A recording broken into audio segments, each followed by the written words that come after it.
Je pense que l'idée de partir, de lancer son satellite est une très bonne idée.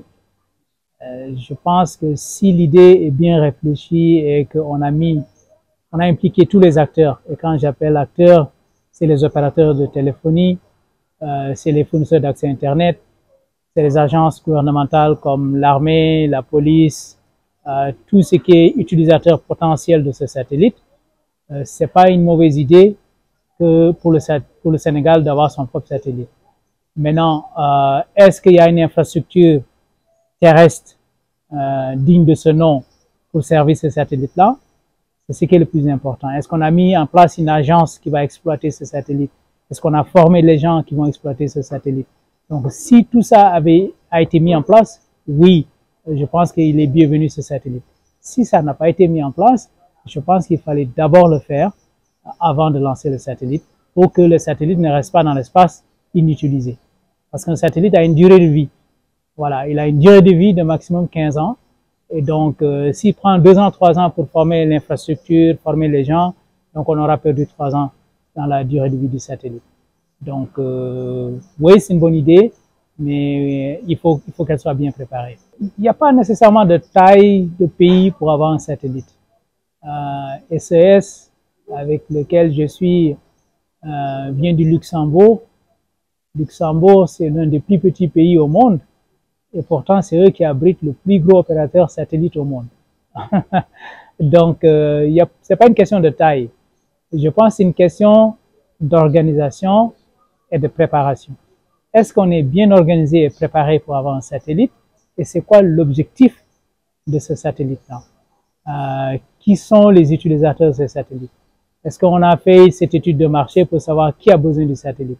Pourquoi on le lance? Est-ce qu'on a les ressources et l'infrastructure terrestre, les ressources humaines qui ont été formées pour exploiter ces satellites? Donc, ce sont ces questions-là qui sont les plus importantes. Mais la taille du Sénégal, oui, l'Algérie, c'est 3 heures de vol en croisière pour traverser le pays. Donc, ça s'explique qu'un satellite est utile pour surveiller ce territoire, communiquer sur ce territoire. Le Sénégal, quand même, en soit peu, est bien équipé du point de vue terrestre. On a la fibre partout, on a pas mal de technologies terrestres pour les télécommunications. Oui, le satellite, on n'a pas besoin d'un satellite nécessairement pour couvrir tout le pays, mais il y a certaines applications, oui, le satellite peut être très utile.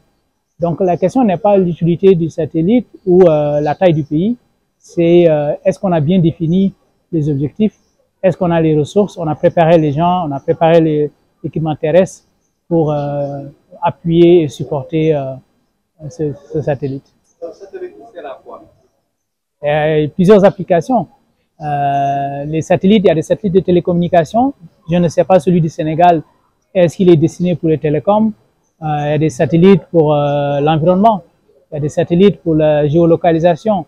Donc, si le satellite, c'est un satellite pour les télécoms, c'est ce que je disais tout à l'heure, j'espère qu'on a impliqué les différents acteurs qui sont les utilisateurs potentiels de ce satellite, que sont la Sonatel, Free, Expresso, les fournisseurs d'accès Internet, la police, l'agent, les militaires.